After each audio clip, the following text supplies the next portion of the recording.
네, 오늘 본문을 보시면 우리가 너무나 잘 아는 또 무리바 사건이 나오게 되는데요. 그런데 이 사건은 언제 있었을까요? 성경을 보니까 출애굽 16장 1절에 이 배경이 언제쯤 있었는지에 대해서 약간 우리에게 힌트를 주는데요. 이스라엘 자손의 온 회중이 엘림에서 떠나 엘림과 시내산 사이 신광야에 이르니 애굽에서 나온 후 제 2월 15일이라 라고 기록되어 있죠. 이스라엘 자손들이 애굽에서 출애굽한 날짜가 언제인지 아시나요? 네, 6월절 어린 양을 먹고 그 다음 날 그들이 출애굽을 했잖아요. 그렇죠? 그러니까 6월절이 1월 14일이니까 1월 15일 날 이스라엘 자손들이 애굽에서 출애굽을 한 거예요. 그러고 나서 그들이 홍해를 건너 이제 광야에 들어오게 되는데, 그러니까 딱 한 달이 지난 시점이죠. 그리고 16장에서 17장 이 한 장 사이에는 또 얼마간의 시간이 흘렀긴 하겠지만 몇 개월 차이가 크게 나지는 않을 것 같다는 생각이 듭니다. 이것이 영적으로 주는 의미가 무엇일까요? 이것은 우리 믿는 성도들도 영적인 이스라엘 자손들이라고 그러죠.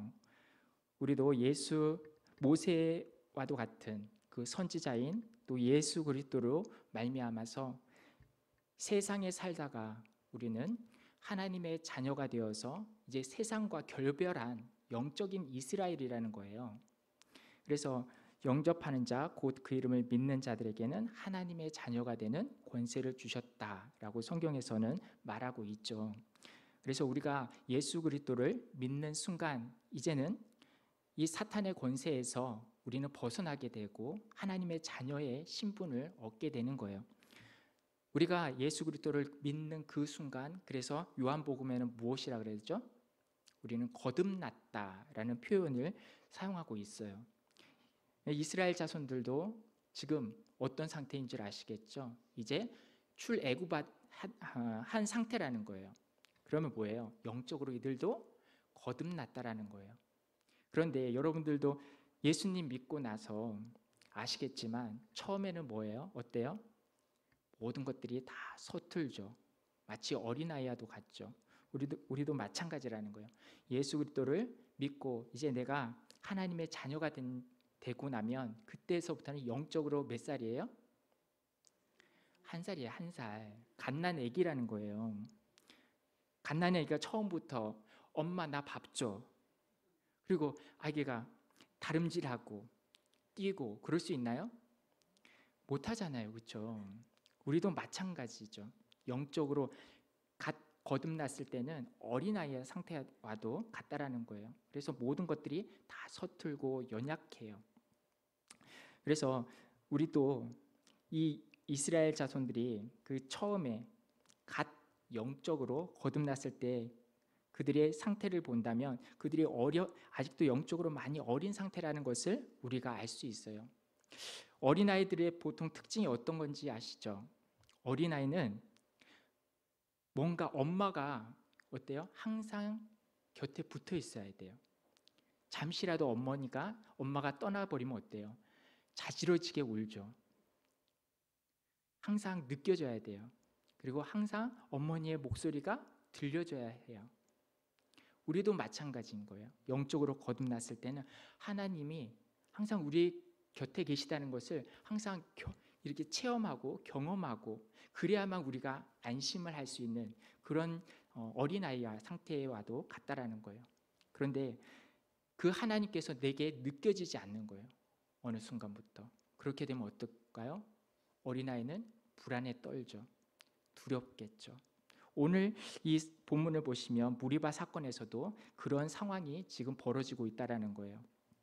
이들 이제 갓 출애굽한 지 몇 개월이 되지 않은 상태예요. 영적으로 아직 어린 상태와도 같았죠. 그래서 그들이 물이 없게 되자 자신들이 인도해내었던 그 모세를 원망하기 시작하더라고요. 어떻게 원망하냐면 2절에 그러죠. 백성이 모세와 다투어 가로되 우리에게 물을 주어 마시게 하라. 모세가 그들에게 이르되 너희가 어찌하여 나와 다투느냐 너희가 어찌하여 여호와를 시험하느냐. 거기서 백성이 물이 가라매 그들이 모세를 대하여 원망하여 가로되 당신이 어찌하여 우리를 애굽에서 인도하여 내어서 우리와 우리 자녀와 우리 생축으로 목말라 죽게 하느냐 하면서 돌을 들어서 모세를 치려고까지 하는 그러한 장면이 지금 나오고 있어요. 지금 이들은 아까도 말했듯이 이들은 갓 출애굽한 상태였다라는 거예요. 그들이 두려웠죠. 하나님께서 지금까지 홍해도 열어주시고 애굽에서 10가지 재앙도 일으켜 주셔서 우리를 이 광야까지 인도해 주셨는데 갑자기 먹을 것이 떨어지고 마실 것이 사라져 버렸는데도 하나님께서 자신들을 돌아보지 않으니까 어떻게 돼요? 이들은 원망불평을 하게 되더라고요. 그러면 우리는 이 본문을 통해서 우리 자신을 한번 돌아볼 필요가 있다는 거예요. 나는 아직 어떤 상태일까? 여러분들은 여기에 계신 분들은 신앙생활 한지 벌써 몇십 년은 다 되신 것 같아요. 그렇죠? 근데 여러분들 가운데 혹시 하나님이 내게 그 음성이 내게 들려지지 않고 그분의 손길이 내게 느껴지지 않고 그분의 음성이 내게 들려지지 않는 것처럼 느껴졌을 때 여러분들은 어떻게 반응하시나요? 혹시라도 이 갓 출애굽한 이스라엘 자손들과 같은 그러한 반응, 원망 불평이 여러분들에게 흘러나온다면 여러분들의 신앙생활은 이미 몇십 년째 하고 있는지는 모르지만 아직 영적인 나이는 어때요? 아직 어린아이의 상태와도 같다라는 거예요. 우리가 이런 말이 있죠. 오는 순서는 있어도 가는 순서는 없다. 근데 영적으로는 어때요? 거듭난 순서는 있지만 어때요? 그 영적인 세계에서는 얼마든지 역전 현상이 가능하다는 거 아시죠? 그래서 성경에서 뭐라 그래요? 먼저 된 자가 나중되고 나중된 자가 먼저 된다. 우리가 신앙의 연수가 중요한 게 아니라는 거예요. 신앙의 연수가 짧더라도 얼마든지 영적으로는 성숙할 수 있는 거예요. 그렇지만 우리가 신앙생활을 게으르게 하고 나태하게 한다면 우리의 성장은 더디기만 한 거예요. 그래서 어린아이의 상태에 항상 머물러 있는 사람들도 있다라는 거예요. 그래서 히브리서 5장 12절에는 이와 같이 말씀해 주고 계시죠. 함께 읽도록 하겠습니다. 때가 오래되었으므로 너희가 마땅히 선생이 되었을 터인데 너희가 다시 하나님의 말씀의 초보에 대하여 누구에게서 가르침을 받아야 할 처지이니 단단한 음식은 못 먹고 젖이나 먹어야 할 자가 되었도다 라고 되어 있잖아요. 혹시 우리 가운데는 이와 같은 갓 태어난 그런 상태에 아직도 머물러 있는 그러한 사람들은 없는지, 만약 그러한 자들이 있다면 우리도 우리의 신앙을 다시 한번 되돌아보고 열심을 내어서 그리스도의 충만한 장성한 분량까지 자라날 수 있는 저와 여러분들 되었으면 좋겠습니다. 그러면 이들에게는 어떤 신앙을 가지고 있었던 걸까요? 여러분들은 이들에게 믿음이 없었을 거라고 생각하시나요? 어떻게 보세요? 이들에게 믿음이 없어서 원망불평했을까요? 이 사람들은 믿음이 없을래야 없을 수가 없는 사람들이에요. 왜냐하면 그들은 하나님께서 애굽에 10가지 재앙을 내리는 것을 친히 목도한 사람이라고요. 그리고요, 그들은 홍해가 갈라졌잖아요. 그 갈라진 바다를, 그 마른 땅을 자신의 발로 직접 밟고 건넌 사람들이에요. 그리고 16장에서는 그들이 하늘에 내리는 만나까지 먹었던 사람들이라고요. 이 모든 것들을 경험하고 체험했는데도 믿음이 없을 수가 있을까요? 있어요? 이 사람들은 믿음이 있다고요. 하나님의 살아계심을 알고 믿는 자들이라는 거예요. 그런데도 어떻게 해요? 원망불평하더라고요. 우리도 알아야 돼요. 이러한 신앙, 우리 또한 마찬가지죠. 예수님 믿고 나면 하나님께서 경험과 체험을 주신다고요. 이거 여러분들 다 해보신 거잖아요. 그렇죠? 그런 경험을 하고 하나님이 안 계셔 이렇게 부인할 사람 있으신가요? 누구도 부인하지 못할 거예요. 근데 우리는 이걸 믿음이라고 불러요. 그렇죠? 근데 이거는 하나님의 믿음이라고 인정하지 않아요. 이 정도 믿음은요, 다 가지고 있는 믿음이에요. 광야 1세대들 40년 동안을 광야에서 방황하다가 가나안 땅에 들어가지 못했던 광야 1세대들도 이러한 믿음은 다 가지고 있었던 믿음이에요. 이 정도 수준의 믿음 가지고는 우리가 천국을 상속받을 수 있을 거라는 그러한 착각은 우리가 버려야 된다는 거예요. 그것은 아주 기초적인 신앙, 초보적인 신앙이라는 거예요. 한번 보세요. 그들의 그 신앙이 7절에 한번 보도록 하겠습니다. 그가 그곳 이름을 마사라 또는 무리바라 불렀으니 이는 이스라엘 자손이 다투었음이요 또는 그들이 여호와를 시험하여 이르기를 여호와께서 우리 중에 계신가 아니 계신가 하였음이 있더라. 그러죠. 하나님이 계신 건 알아요. 근데 그들이 무엇을 몰랐죠? 이들은 하나님이 존재하시는 건 아는데 그 하나님께서 지금 나와 함께 하시는지 그것을 의심했다고 지금 성경에서는 말해주고 있잖아요. 그렇죠? 우리에게 필요한 믿음은 뭐예요? 하나님이 우리에게 어떤 약속을 해주셨어요. 내가 너희와 세상 끝날까지 함께 하리라. 예수님께서도 하늘나라 올라가시면서 우리에게 해주신 말씀이 있으시죠. 내가 세상 끝날까지 너희와 항상 함께 하리라. 이것을 우리는 무엇이라 그러죠? 임마누엘이라 그러죠. 하나님께서 우리와 함께 하신다는 그 신앙, 그 약속을 믿는 그 믿음, 그 믿음이 우리에게 있어야 된다는 거예요. 임마누엘의 믿음. 여러분들 그 믿음 갖고 계신가요? 그 믿음이 없었다면 우리도 얼마든지 하나님이 내게 느껴지질 않아요. 내 기도를 아무리 많이 했는데도 응답이 없어. 그 응답이 나에게 찾아오는 것 같지가 않아요. 그리고 하나님의 은혜가 느껴지질 않아요. 그렇지만 그럴 때라도 하나님께서는 함께 해주고 계신다는 것을 믿으시길 바라요. 그것이 성숙한 믿음이에요. 이스라엘 자손들은 그 신앙까지 이르지 못하더라고요. 광야 1세대가. 그래서 항상 어려움을 만날 때마다 어때요? 원망 불평이 끊이지 않는 거예요. 그래서 고린도전서 10장에 보면 광야 1세대가 멸망한 그 원인 중에 하나 멸망한 원인 4가지를 꼽고 있잖아요. 그 원인들이 뭘까요? 하나는 우상 숭배, 하나는 음란이고, 하나는 여호와 하나님을 시험하는 것이고, 오늘 보시면 여기서 여호와를 시험했다 그러잖아요. 왜요? 이들이 임마누엘의 하나님을 믿지 못했기 때문에. 그렇죠? 또 이 하나님을 믿지 못하면 또 뭐가 올라와요? 원망 불평이 올라온다고요. 그 네 번째 꼽는 것이 또 원망 불평이라고요. 만약 우리의 신앙이, 우리의 믿음이 이 임마누엘의 그 믿음을 가지지 못한다면 우리 역시도 광야 1세대들과 똑같은 상황을 맞이할 수 있다는 사실을 우리는 잊어서는 안 된다는 거예요. 그래서 우리는 하나님께서 우리와 함께 해주신다는, 내가 너희와 세상 끝날까지 함께하리라는 그 말씀, 약속의 말씀을 신실하게 믿고 신뢰할 수 있는 저와 여러분들이 될 수 있었으면 좋겠습니다. 그러면요, 여러분들 이스라엘 자손들은 임마누엘의 그 하나님을 의심했잖아요. 그렇죠? 그런데 그 초보적일 때는 하나님께서 그 항상 함께 하시는지 그것에 대해서 항상 의심을 품어요.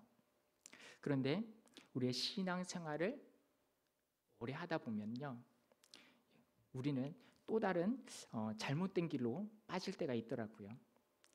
여러분들은 그럼 제가 하나 질문을 드릴게요. 의심의 반대말이 뭘까요? 신뢰? 믿음? 네, 맞을 것 같아요. 다 맞는 말씀이에요. 그렇죠? 근데 저는 의심의 반대말은 착각이 아닐까 싶어요. 왜 착각이라 그럴까요? 제가 이제 설명해 드릴게요. 성경을 보시면 하나님께서는 임마누엘의 하나님이라고 하시는데, 그럼 하나님께서는 그럼 지금 우리와 어떻게 함께 하신다는 것일까요? 말씀을 통해서. 그렇죠? 하나님께서는 말씀을 통해서 우리와 함께 하시는 거예요. 그렇지만 또 다른 표현으로 보자면 하나님께서는 우리에게 성령으로 통해서 우리가 지금 함께 해주고 계시다라는 거예요. 이게 임마누엘의 하나님이시라는 거죠. 그래서 성경에 보시면 이런 말씀이 있습니다. 요한복음 14장 16절 그리고 17절 보시면 16절만 일단 보도록 하겠습니다. 요한복음 14장 16절. 제가 안 찾아드렸나요?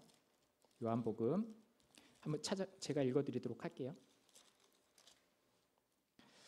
내가 아버지께 구하겠으니 그가 또 다른 보혜사를 너희에게 주사 영원토록 너희와 함께 있게 하리니 라고, 이 말씀이 예수님께서 제자들에게 하신 말씀이에요. 예수님께서 이제 곧 십자가에 달려 돌아가시고 이제 하나님 보좌 우편에 가시면서 내가 또 다른 보혜사를 너희에게 보내줄 거야. 그가 너희 속에 거하시고 너희와 영원토록 함께 하실 거야 라고 지금 말씀해 주고 계신 거예요. 지금 하나님께서는 어떻게 우리와 함께 하시느냐? 바로 성령 하나님을 통해서 지금 우리와 함께 해주신다라는 거예요. 그런데 하나님께서는 정말 우리와 함께 하실까요? 어떤 상황과 여건 가운데서도 우리랑 함께 하시는 걸까요? 정말요? 그랬으면 좋겠어요. 네. 그런데 이것을 우리가 착각하면 안 돼요. 정말 무조건적으로 하나님께서 우리와 영원토록 함께 하시는 것인가? 아니에요. 그것은 하나님께서는 우리와 함께 하실 때 전제 조건이 있다는 것을 우리는 잊어서는 안 돼요. 성경에 보시면 여러 사례가 나오죠. 그 가운데 사울 왕을 하나님께서 사무엘 선지자를 통해서 기름을 부어서 그에게 이스라엘의 왕으로 세운 이야기, 여러분들 잘 알고 계시죠? 그 기름 부음을 성경에서는 성령의 기름이죠. 그렇죠? 그러면 사울은 성령이 임한 사람일까요? 임하지 않은 사람일까요? 성령이 임했던 자죠. 그래서 하나님께서 그를 이스라엘의 왕으로까지 세웠는데 그가 하나님의 말씀을 불순종하잖아요. 그렇죠? 사무엘상에 그 읽어보시면 여러분들도 아시죠? 순종이 제사보다 낫고, 그리고 하나님의 말씀을 듣는 것이 수양의 기름보다 나으니 거역하는 것은 사술의 죄와 같고 완악한 것은 성구를 제가 까먹었어요. 하여튼간 그런 성구가 있습니다. 그런데 거기에 보시면 사울이 하나님의 말씀대로 순종하며 행했다면 얼마나 좋겠어요. 그의 날이 장구할 것이고 그의 왕위는 그의 후손들에게 대대로 물려졌을 거예요. 그렇지만 사울이 하나님의 말씀대로 순종하지 않았잖아요. 그렇죠? 사무엘 선지자가 내가 올 때까지 너는 나를 기다리라 했는데 그때 블레셋이 쳐들어왔었을 때 어때요? 함께한 백성들이 블레셋 군대를 보고서는 무서워서 떠나가자 어떻게 해요? 자신은 왕이지 제사장이 아니잖아요. 그렇죠? 근데 자신이 백성들이 떠나갈까 봐 번제를 드리잖아요. 또 하나님께서는 아말렉을 또 진멸하라고 그 사울 왕에게 명했지만 온전하게 순종하지 않았잖아요. 그렇죠? 그래서 하나님의 말씀에 이처럼 불순종하고 거역하는 그 사울 왕을 버리시기로 작정하셨다고요. 그렇게 되자 그에게 어떤 일이 나타났나요? 사무엘상 16장 14절 한번 읽어보도록 하겠습니다. 함께 읽겠습니다. 여호와의 영이 사울에게서 떠나고 여호와께서는 부리시는 악령이 그를 번뇌하게 한지라 라고 되어 있다라는 거예요. 지금 뭐예요?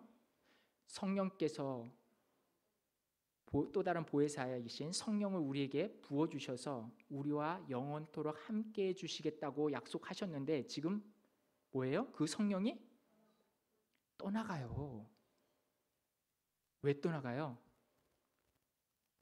하나님의 말씀에 불순종하니까 떠나가잖아요. 여러분들 시편에 보면 시편에 40편에 보시면 또 이런 내용도 있어요. 여러분들 시편 40편 제가 찾아드리진 않았는데 제가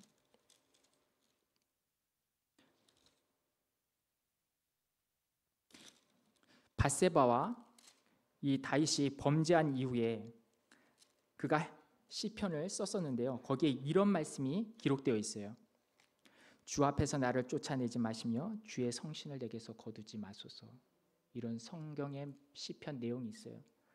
밧세바와 범죄하였었을 때 다윗은 두려움에 떨었죠. 왜요? 성령이 떠나갈까 봐. 주 앞에서 나를 쫓아내지 마시고 주의 성신을 저에게서 거두지 마소서. 이렇게 하나님 앞에 기도했다고요. 성신이 떠나간다는 건 뭐예요? 우리에게 부어주신 그 성령이 떠나갈 수도 있다라는 거예요. 임마누엘 하지 않을 수도 있다라는 거예요. 무섭죠? 그래서 성경에서 뭐라 그래요? 성령을 소멸치 말라라고 우리를 권면해 주고 있는 거예요. 우리는 그래서 이것이 착각이라는 거예요. 의심도 해서는 안 되지만 무조건적으로 그 어떤 상황과 환경 가운데서도 하나님께서는 나와 끝까지 함께 할 것이라는 것 또한 이것도 잘못된 신앙이라는 거예요. 이 착각에 빠지면 안 된다라는 거예요. 그래서 누가복음 2장 42절부터 46절에는 이런 이야기가 나오죠. 본문 한번 띄워주시겠어요? 우리 함께 읽도록 하겠습니다. 예수께서 12살 될 때 저희가 이 절기에 전례를 쫓아 올라갔다가 그 날들을 마치고 돌아갈 때 아이 예수는 예루살렘에 머무셨더라. 그 부모는 이를 알지 못하고 동행하는 중에 있는 줄로 생각하고 하룻길을 간 후 친족과 아는 자 중에서 찾되 만나지 못하매 찾으면서 예루살렘에 올라갔더니 사흘 후에 성전에서 만난즉 그가 선생들 중에 앉으사 저희에게 듣기도 하시며 묻기도 하시니. 예수님께서 12살 되셨을 때 있었던 사건이 기록되어 있어요. 예수님의 어린 시절의 이야기는 거의 기록되어 있지 않은데 이 사건은 특별하기 때문에 성경에 기록되어 있죠. 어떤 사건이에요? 6월절에 예수님이 12살 되었었던 그때 절기를 맞아서 이스라엘 자손들은 모든 남자는 하나님 앞에 그 얼굴을 배워야 했기 때문에 가족들을 이끌고 예루살렘 성전에 가서 예물을 드리고 이제 그 6월절 절기를 마치고는 이제는 고향으로 돌아갈 때 이 부모님들은 생각한 거예요. 당연히 친족의 무리 가운데 아기 예수, 그 12살 된 자신들의 아들이 같이 함께하고 있겠지 이렇게 생각하고 하룻길을 갔더래요. 근데 하루가 지났는데도 아이가 보이질 않는 거예요. 그래서 이리저리 찾아봤는데 아이가 보이질 않더라는 거예요. 이것이 우리의 상황일 수도 있다라는 거예요. 우리는 착각에 빠질 수가 있다라는 거예요. 지금 예수님께서 우리와 함께 하시지 않는데도 불구하고 우리는 당연히 나와 함께 하시겠지라고 착각에 빠져 있다면 이처럼 무서운 것도 없죠. 이런 착각에 빠졌을 때 이스라엘 자손들 또한 성경에 보시면 큰 낭패를 당하는 경우를 여러분들 성경에서 많이 보실 거예요. 대표적인 그 사례가 뭘까요? 엘리 제사장 있죠? 엘리 제사장의 두 아들 누군가요? 홈리와 비느하스잖아요. 그렇죠? 이들이 하나님 앞에 어때요? 큰 악을 행한 자들이었잖아요. 망나니들이었잖아요. 하나님 앞에 예물을 드리면 먼저 자신들이 그것을 취하고 좋은 부분을 자기가 취하고 그랬던 망나니들이라고요. 그런데 블레셋이 쳐들어오자 이스라엘 군대는 하나님의 언약궤가 오면 이 블레셋 군대를 물리칠 수 있겠구나 싶어서 SOS를 치죠. 빨리 언약궤, 하나님의 언약궤를 빨리 모셔와라. 그런데 어떻게 됐을까요? 정말 그 언약궤를 가지고 전장에 갔는데 그 전장에서 승리했을까요? 어마어마한 사상자를 냈고 그 전장에서 홈리와 비느하스도 죽어버리고요. 언약궤는 빼앗기는 그 수모를 당한다고요. 하나님께서 함께 하시는 줄로 알았었는데 함께 하시지 않았던 거예요. 우리 가운데 이런 착각에 빠져 있다면 빨리 돌이키셔야 돼요. 이건 어렸을 때, 우리가 영적으로 어렸을 때 우리가 겪기보다는 우리가 신앙의 경험이 많은 분들에게, 오히려 우리 성도님들에게 더 이 부분에 더 해당되진 않을까 싶어요. 만약 이러한 착각에 빠져 있다면 우리는 빨리 자신을 점검해야 돼요. 내 안에 정말 주님이 계신 건가? 주님이 나와 지금 함께하고 계시는 건 맞나? 하루길을 갔던 그 예수님의 부모님이 그 예수를 찾아서 확인했던 것처럼 여러분도 지금 해야 할 일이 뭐냐? 예수님 나와 함께 하시는지 여러분들 확인하셔야 돼요. 그래서 성경에 보면 이런 말씀이 있어요. 제가 읽어드리도록 할게요. 고린도후서 13장 5절인데, 너희가 믿음에 있는가 너희 자신을 시험하고 너희 자신을 확증하라. 예수 그리스도께서 너희 안에 계신 줄을 너희가 스스로 알지 못하느냐? 그렇지 아니하면 너희가 버려온 자니라 라고 말씀해 주고 계세요. 우리 신앙을 한번 점검해 볼 필요가 있는 거예요. 언제나 함께 해 주시겠지. 이 말씀, 근데 그 말씀에는 아까도 그랬지만 전제 조건이 있다고요. 우리가 하나님과 동행할 때 하나님께서는 우리와 함께 해 주시는 거예요. 그래서 우리는 말씀을요 너무 띄엄띄엄 읽으면 안 돼요. 그냥 하나님께서는 그래 언제나 우리와 함께 해 주시겠지 라는 그 말씀, 근데 앞뒤를 안 봐. 우리 사람들의 특징이 그거잖아요. 그렇죠? 내가 보고 싶은 것만 보고, 그렇죠? 내가 듣고 싶은 것만 듣고, 내가 믿고 싶은 것만 믿는 것이 그게 우리의 신앙이잖아요. 그렇죠? 이런 착각에 빠질 때가 많다고요. 이런 걸 어떤 분이 그러잖아요. 베스킨라빈스 신앙. 그렇죠? 골라 먹는 재미가 있다. 그렇죠? 성경도 골라서 읽고요. 막 내가 좋아하는 것만 골라 읽고 앞뒤 부분 다 빼놓고, 그렇죠? 그러면 위험한다고요. 우리는 성경을 볼 때 제대로 볼 수 있는 저와 여러분들 될 수 있었으면 좋겠습니다. 성경에서 하나님께서 우리와 함께 해주신다고 하셨을 때 여호수아서 1장 7절부터 9절을 한번 같이 읽어보도록 하겠습니다. 여호수아서 1장 7절부터 9절 함께 읽도록 하겠습니다. 강하게 하고 담대히